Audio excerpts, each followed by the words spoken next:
Wagwan, everybody. Welcome to the Dis Affamie History podcast, where we'll be speaking about history and as well family history and how history relates in terms of Caribbean people for the present as well as in the past, and how in the past what that does and brings forth for what we are going through at present and what we can learn from our history, from our family, and take that moving forward. So I do hope you enjoy the podcast. And if you like it, please ensure to subscribe, like, and review. Thank you.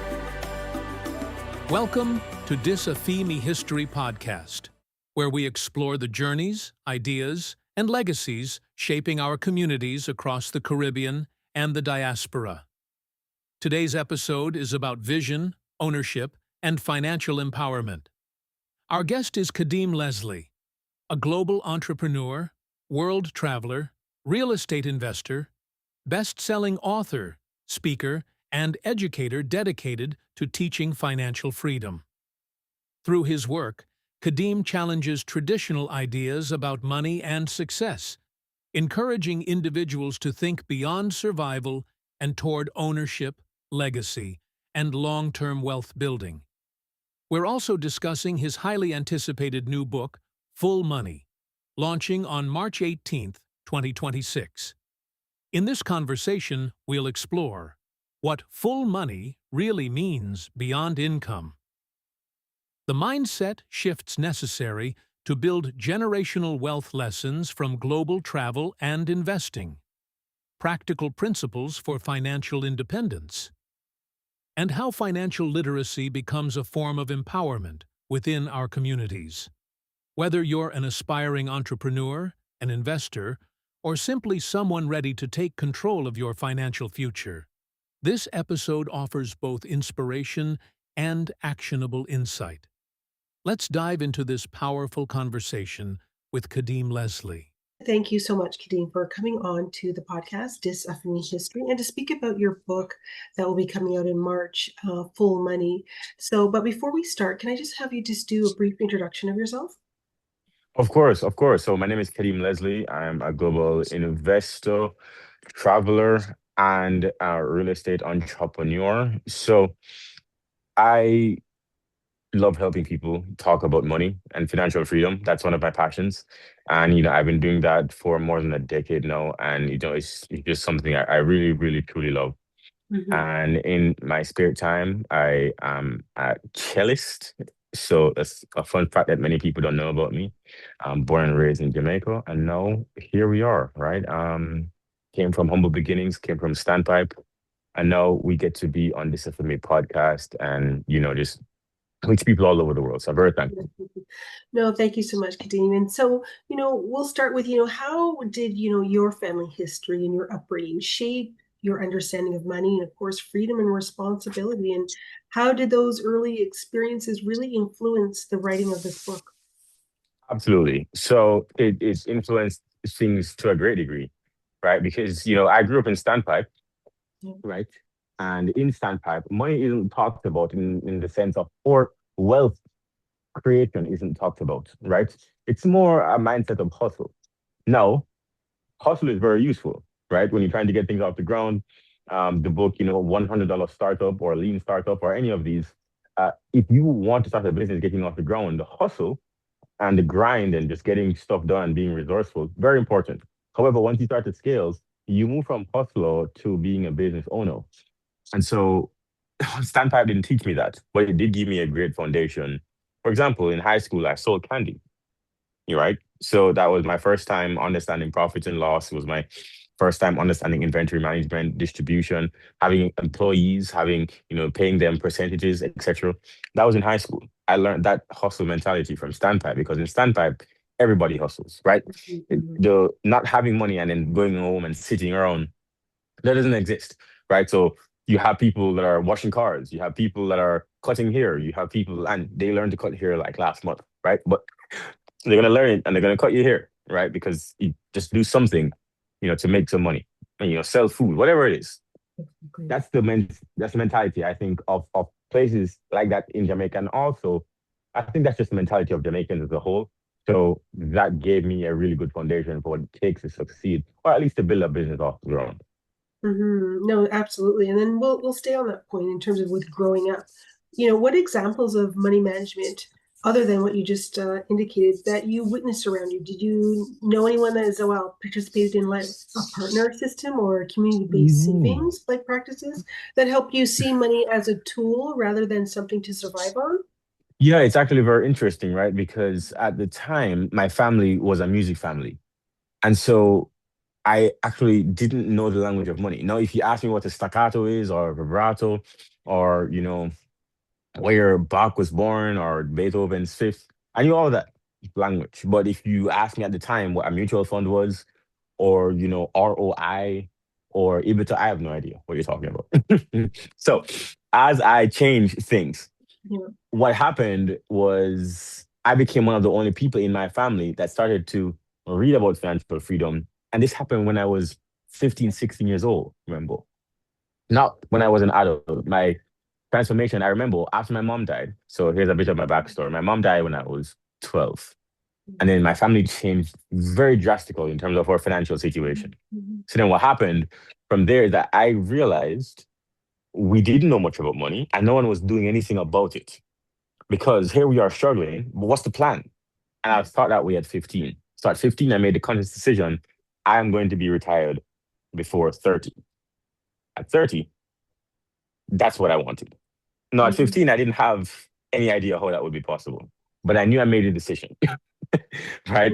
A plan after that decision didn't come until many years after. So it didn't happen overnight.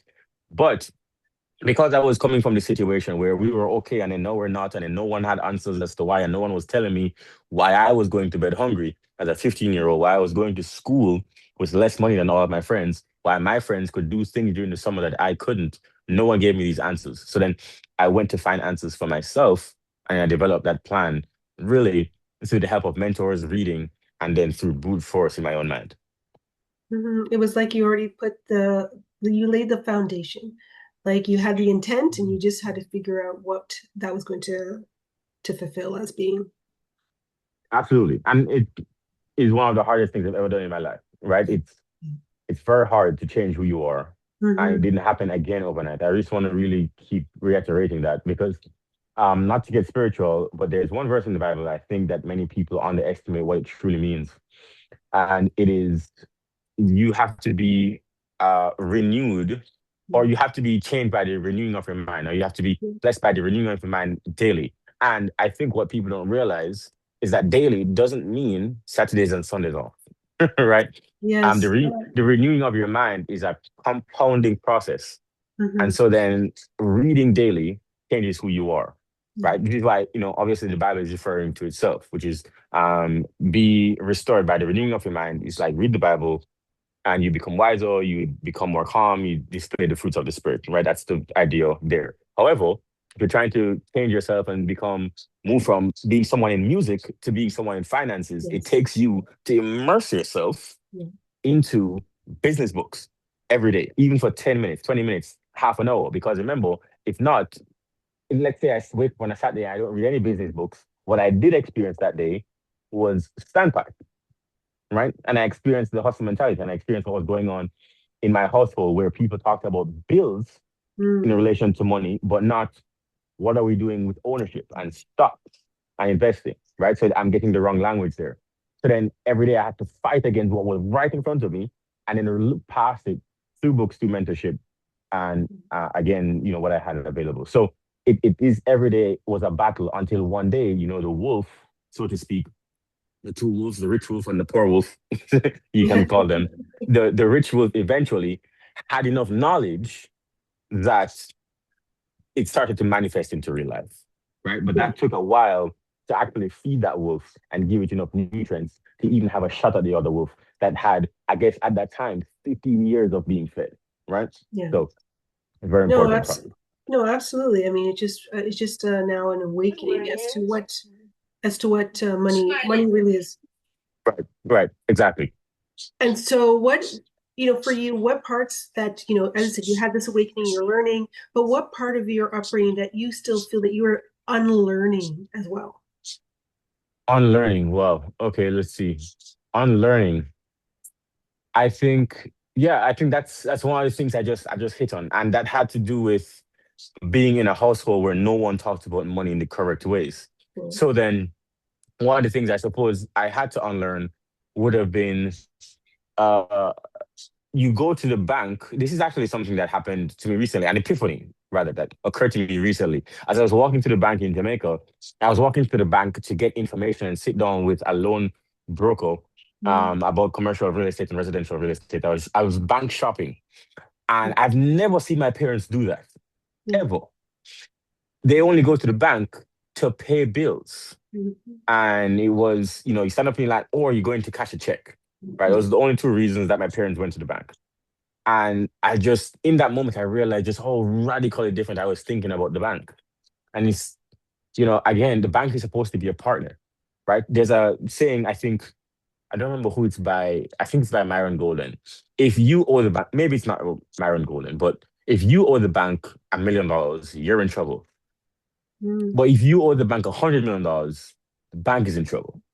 Right? And Yeah. that's the idea. The bank becomes your partner the bigger you get. And people change their relationship with banks. Now, for example, Chase Bank calls me at the start of every year. Hey, how you doing, Mr. Leslie? Do you need anything? Mm, How you doing? How's the year going? They call me every single year in January. yes. Mm, Most people they only get called from the bank because they owe money. yeah. Right? It's a very different relationship. And I didn't see that until I was on the other side. So Yeah. it's an idea. Yeah, so you're basically seeing just as a relationship building, because I mean, whether you get that call, whether you get that email, just to appreciate you and what you bring to them, they see Right. value in you, right? Exactly, exactly. It's such a different because Yes. Oh remember, yeah, the bank absolutely. needs operators. It needs places to park its money. The bank doesn't want to own houses. It wants No. you to own houses. And That's they'll about help it. you. They'll help you. They'll help you within that process. Absolutely. They don't want to own businesses. They want you to own the business. Yeah. That's it, right? So there you go. Exactly. And I guess, was there a specific, I guess, a moment or experience or, a realization that allowed you to see money differently, not just as an end goal, like you mentioned here in some of your answers here, but as something that could support the life you wanted to build? Right. So one of my first encounters with this was actually doing some math. And I think most people haven't done the math on what their dream life costs. And I received some inspiration when I was maybe 16, 17 years old, around that time, as I was developing that plan, where it became apparent that if I wanted to hit the goal and I wanted to hit it by 30, which I had 10 years, right? 10 plus years, which is great. But if I work in reverse, the sooner I worked on this plan in reverse, the cheaper it would be for me. Because if I Mm, only had 5 years, I would have to invest so much, right? But if I was starting 12, 13 years ahead, if I just knew what my target was, I could start now. And I could be almost guaranteed that I would hit it in 13, 14, or 12 or 11 years. Almost guaranteed. Because then the cost of hitting that by 30 would be, let's say, $200 a month, right? Instead of $5,000 a month, right? That's the difference.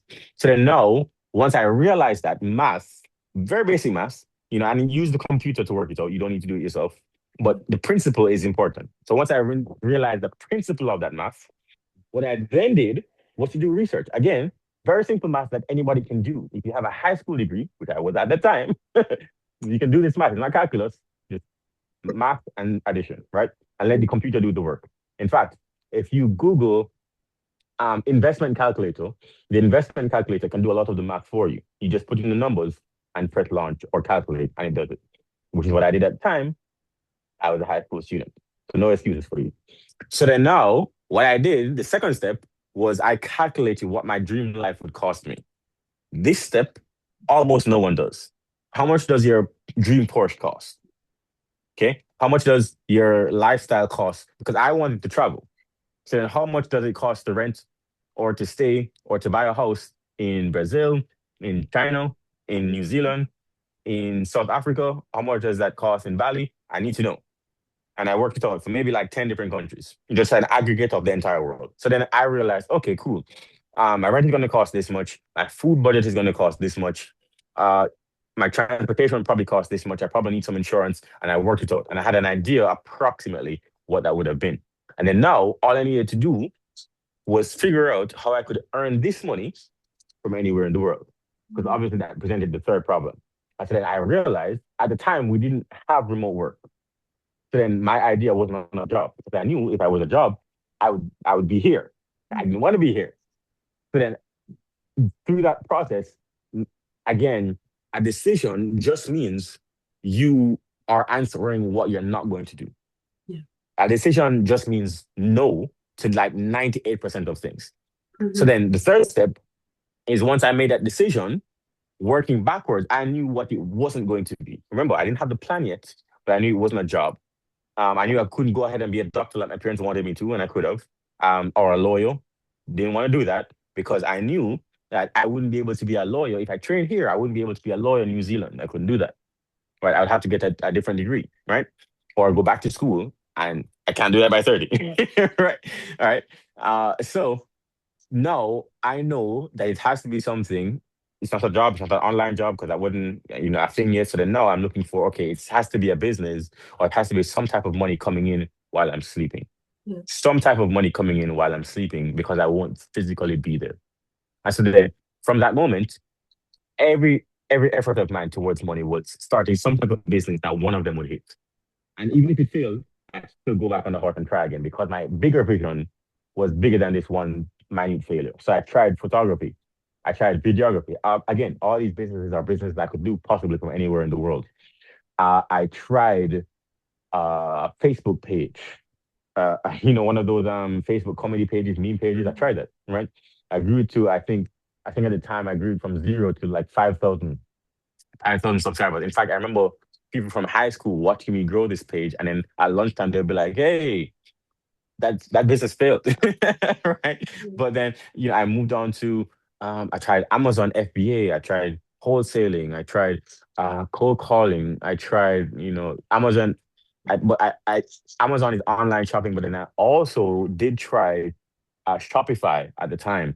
I Mhm. tried drop shipping, so many different things, right? Whatever it was. And so the mindset of the bigger picture, even when all of these businesses fail, the skills that I acquired were very useful.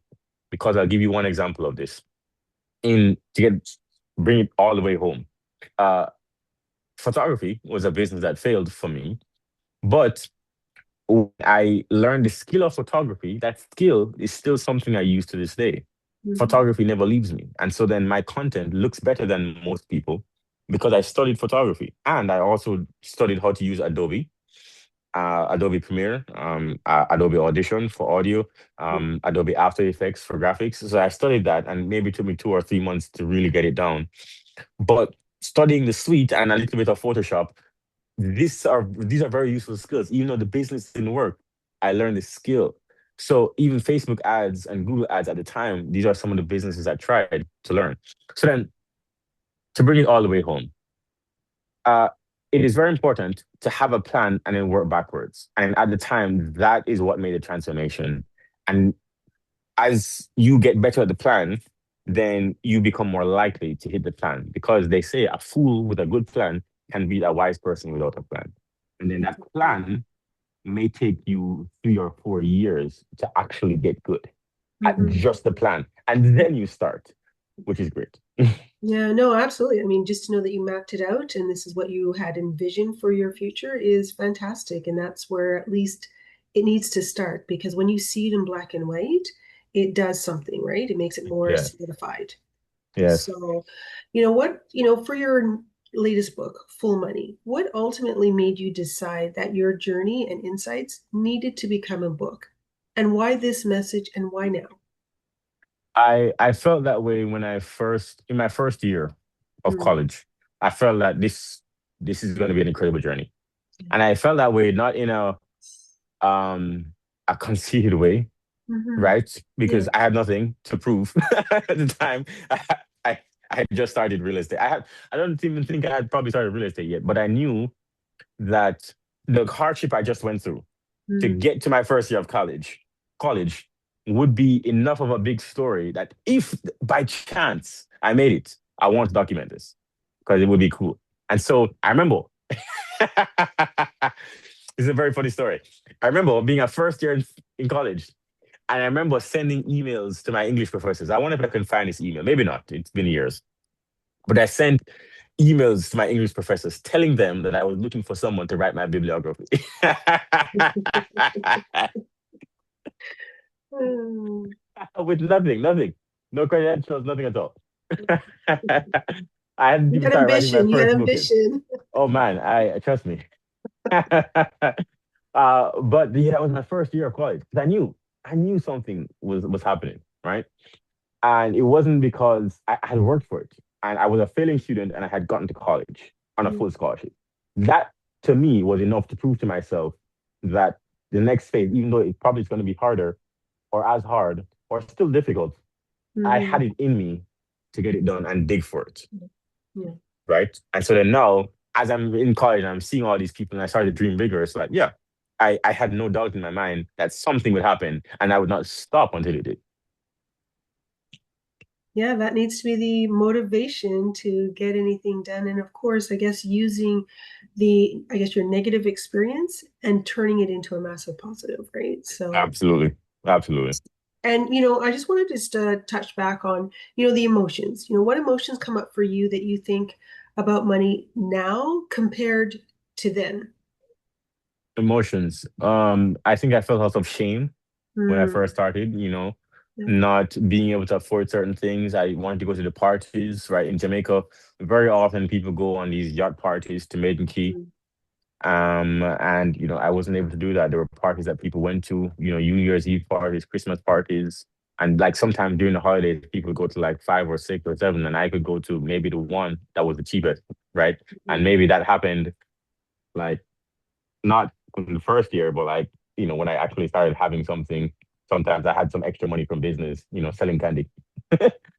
you know, I could only go to one because then I was saving all of my money or trying to do something to Yes. Yeah. improve myself. And so, yeah, I felt shame. I felt shame. I remember being at tasty parties in Jamaica, having to count coins to see if I could afford a patty Danish and a soda. And sometimes I could only afford the patty and the Danish. Mm. Sometimes I didn't have money for any of them. But I remember having to make these conscious decisions. Yes. And it was often coins. I remember it was often the $20 coin. And most people don't have to do that, right? And eventually, sometimes there were days where the woman recognized me and she just said, "You know what, your $20 shirt is fine." That's how Mm. much that Yeah. happened. Because this is Jamaica, and that happens. It's very, Mhm. very Absolutely. often. Yeah, people are very, very friendly in Jamaica. But yeah, that was very shameful. I remember, I'll tell you one last story. I remember I wanted to apply, and I'll tell this story, but I won't name who the person is, at least not Mm, yet. But I was at an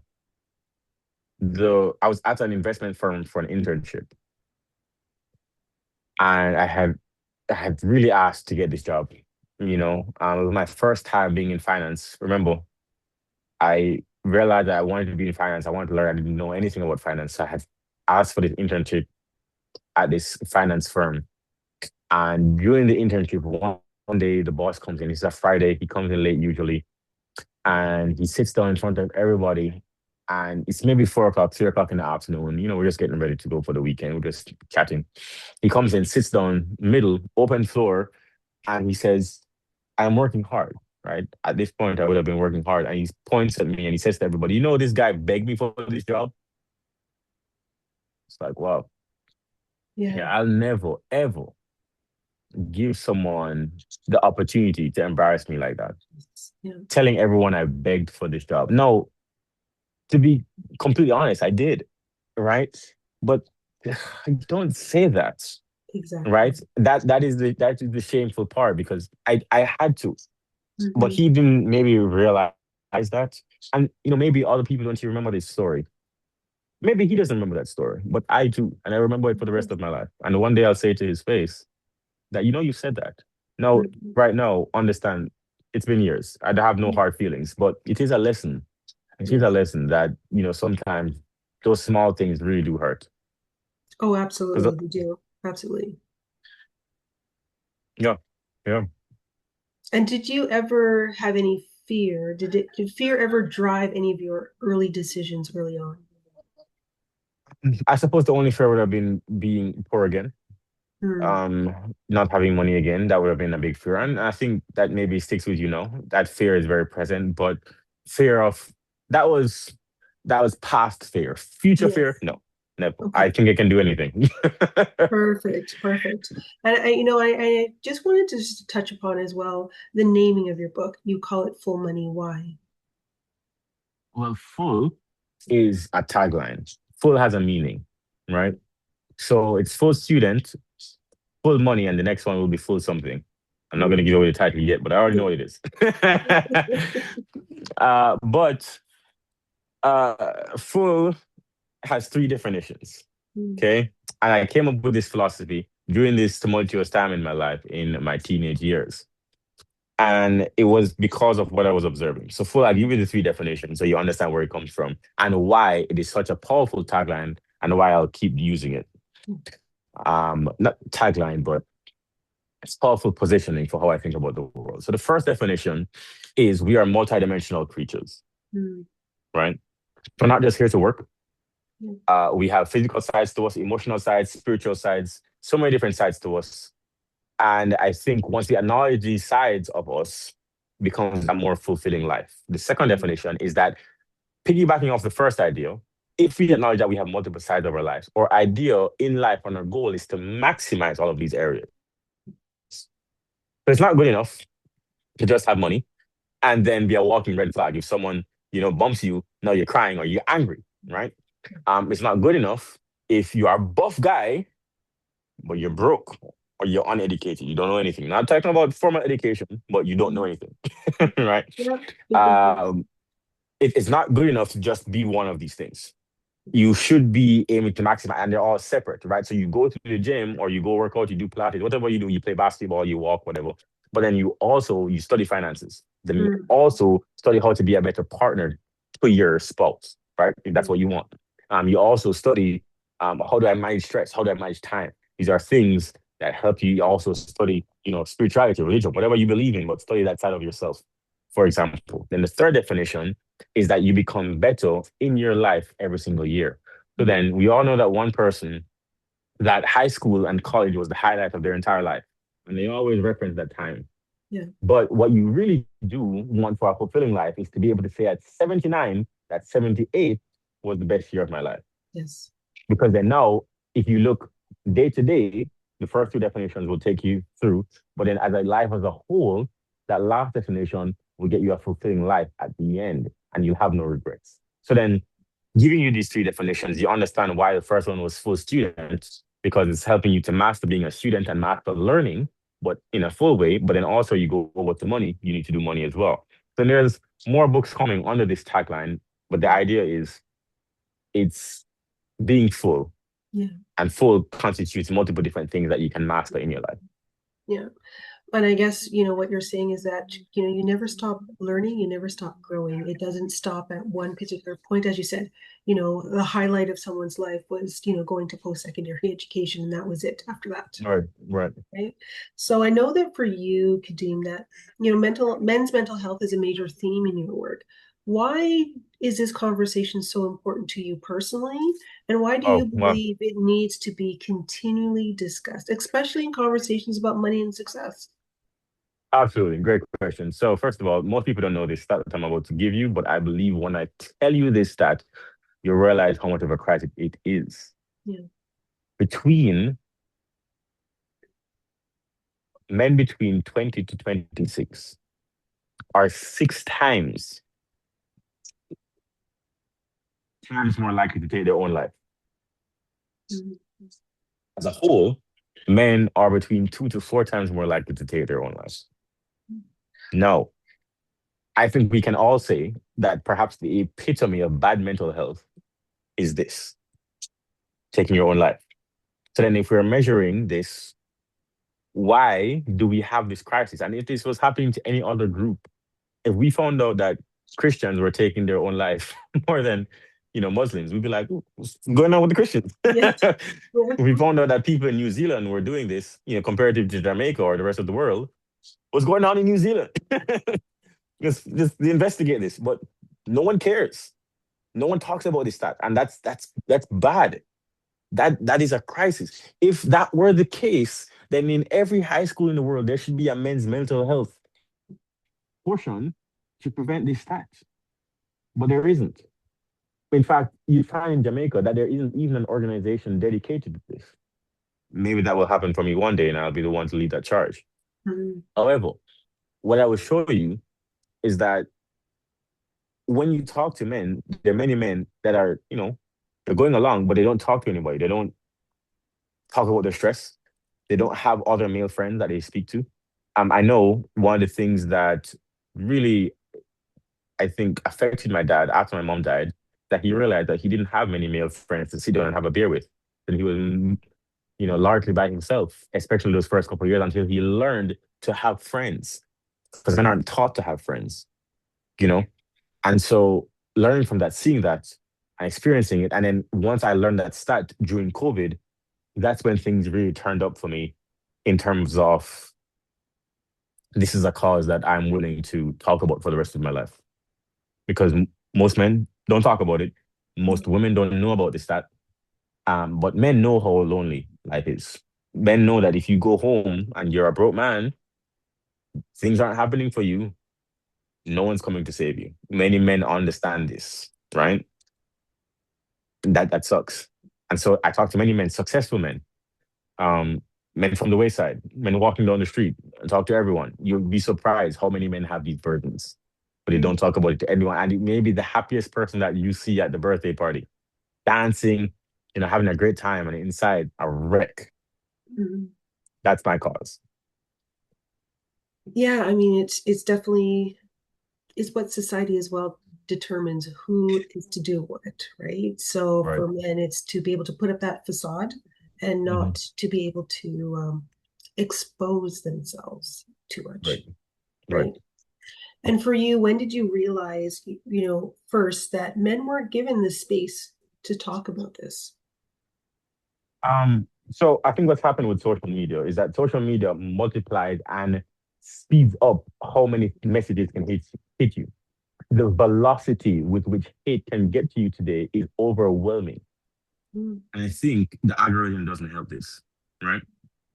So, for example, being cancelled. If you cancel Elvis Presley, that that wouldn't matter because Elvis Presley, you'd never be able to get to talk to him, right? But if you cancel Taylor Swift, that's a million people in her comments, in her DMs. That is insane, right? So then, okay, we see that clearly that technology facilitates this. So then let's flip it towards mental health. Mhm. Today, you can go onto social media and you can look at a zillion women saying men are trash, men are this, men are that. And we allow this because it's free speech, no problem. I'm not saying that we shouldn't allow this. But if the algorithm is feeding you this constantly, I was in a relationship, for example, that this was so normalized that she would say two things. She would say, and this is a very smart person, by the way, right? Won't mention anything about her, but very smart person. And she would say, "Oh, men are trash." And I would say, "Huh, you think I'm trash?" And she would say, "Not you, baby, but you know what I mean." No, no, I don't know what you mean. Don't say that, right? Because you don't think I'm trash, and I don't think I would raise my son to be trash, and I don't think my dad is trash. Then, and you don't think your dad is trash, and you have a brother, you don't think he's trash. But the idea is Mhm. so it's just so prevalent Yeah. that we don't realize that that impressionable young man at 14 who already doesn't have money can't get the girl he wants because the girl he wants doesn't pay him any attention because we have celebrities who are millions of dollars and millions of miles away in her DMs, right? So she's not paying attention to you. And he says, and he sees the message, all men are trash. And, you know, it's not a good combination, right? Mhm. And then social media speeds it up. I'm telling you, you don't see how quickly things can go off the rails. Yeah, Right. definitely. Definitely. And I guess for you, Kadeem, what does emotional freedom look like for men in your view? Emotional freedom. That is one heck of a term. Let me just say, congrats to you. That is that is that is an amazing term. I'm going to steal that. Emotional. Damn, that's a great term. Financial freedom, emotional freedom. That is impressive. Never heard this term before. But let me see. Okay, so financial freedom to me means I'm drawing a parallel. Just Yeah. I'm trying to answer your Yeah. question. So No financial problem. freedom means to me being able to have options, Mm. being able to feel safe, not having anxiety when it comes to money. It's not about being rich and driving a Rolls Royce. It's not financial freedom. Mhm. That's rich, right? But financial freedom is being comfortable with having conversations about money. So I guess emotional freedom is not feeling burdened by your past. Okay, Mm. good. This is good. This is great. This is a great um, question. I suppose financial emotional freedom. Let me tell you something right now. I'm going to reference this in my book. And Yes, that's like right. emotional freedom. This moment is very powerful. Emotional freedom for men could be a space where you feel comfortable talking about money. Sorry, talking about your emotions in a way that doesn't give you shame, Mm. that doesn't bring you anxiety, that Mm. allows you to feel calm, that allows you to say, you know what, I feel angry right now. I feel sad. This is heartbreaking. I don't like that you said that. And I'd Mm. rather you change what you just said to me or just never say it again. A- And when I say that, I don't want you to punish me for saying that. I don't want you to punish me for crying. Don't punish me for telling you, I don't know if I'm going to make it out of this situation. I'm feeling nervous about it. Don't punish me for that. That's awesome. And also being able to walk away from, like, this is a great example. In Jamaica, someone can step on your shoes and you want to fight him. I Mm. don't see that as being a bad man. You just lack emotional control. Yes. Yeah. That's a lack of emotional freedom. If someone's stepping on you, so then there are people who will say to me so many things, you know, I'm not saying that happens to me often, but let's say someone says something to me that I know that would trigger a Jamaican in the countryside, right? Yes. But I'm so secure in my identity that you Mm. can say whatever. It's like, oh, I don't believe that. That's me. Mhm. But cool, and Yeah. that's it. No, no, that, no. That's that's great. That's great because that's it means you have to be really centered in yourself to not be impacted by what others are trying to project onto you. right. That's one example of emotional freedom. That's not the entire thing, but you see how it Yeah, manifests in that type of example. For example, someone calls me broke. Yeah, yeah, okay. Yeah, okay. exactly. That's Just rolls off you. it. Just rolls off Yeah, you. because it's just the identity. It doesn't. So then that's I suppose one effect of Mhm. that type of freedom, emotional freedom. Yeah, yeah, that's great. No, perfect. And then, Kadeem, for readers that pick up Full Money, which is coming out in March, what is your personal call to action for them? What do you hope they begin or stop after reading the book? So I'll say this: if you don't double your net worth in the next 3 years from reading Full Money, and you apply reading and apply all of the definitions and all the principles and all of the just read the entire book and then apply what's inside, I will refund your money of that book 3 times the amount. Say that. That's how much I believe in this book. Oh. Okay, that's the first thing. Second, second call to action is that once you read Full Money, I'm not saying that you have to buy 2 copies, but I need you to give it to someone who can read it with you, who can follow along with you. So then you have a spouse, then obviously it's going to be your spouse. You don't read it alone, and then now you have all of this information inside of your brain, and then you're going to take action on this, but then your partner isn't going to understand it, and then now that creates a rift between you two. I know that's one of the things that happened with me, like my early friends, that I had all this information and I would do things differently, but they wouldn't understand. So Mhm. give it to the people that are around you. You can buy another copy. I'd appreciate that. All proceeds go towards Jamaica, in terms of scholarship, etc. However, have someone else read it with you. Very important. And the third thing is take action immediately.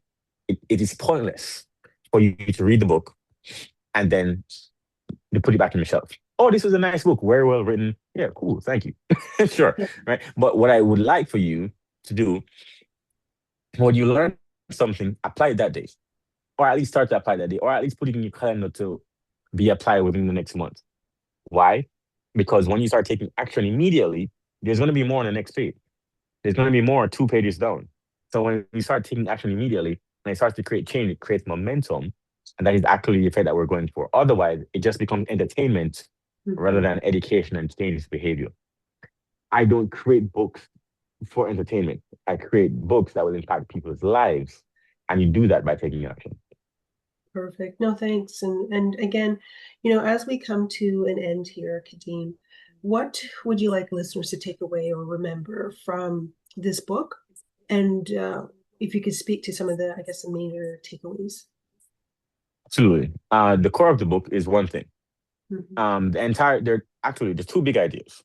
One, I understand that the rich population, anywhere that you go in the world, have one of three things. And this is how you get to financial freedom. There's no other way. It's one of these three things. If you don't have one of these three things, you're never going to retire. You're going to work until you die.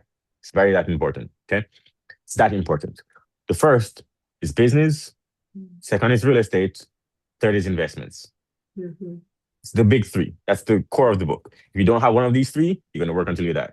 Business, real estate, and investments. You must own one of these three. If you own two of them, great. If you own all three, perfect. Okay. The big three. The second idea is the full debt formula that's in the book. So it's called the full debt formula. I'll show you why it's called the full debt formula.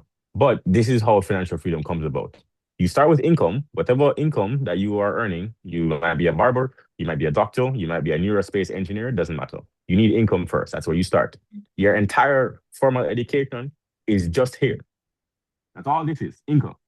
Then you go to assets. There are four parts. You go to assets. Now you can get assets plus debt. So, for example, real estate or business or buy a business, asset plus debt. Here, that's the next thing that you buy.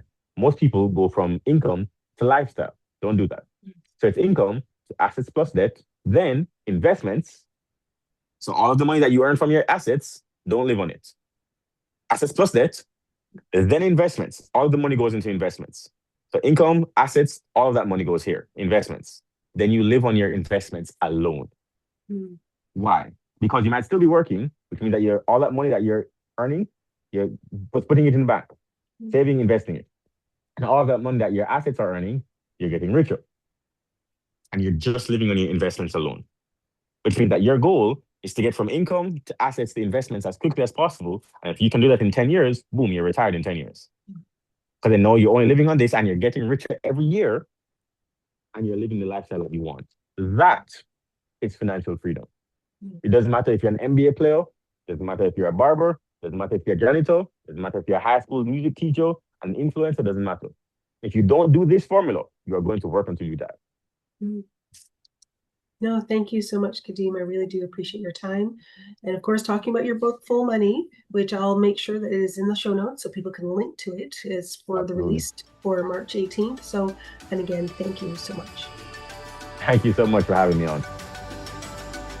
Hoped you enjoyed this episode. And if you did, please make sure to like, follow, subscribe, and write a review for the episode wherever you listen to your podcast. Thank you.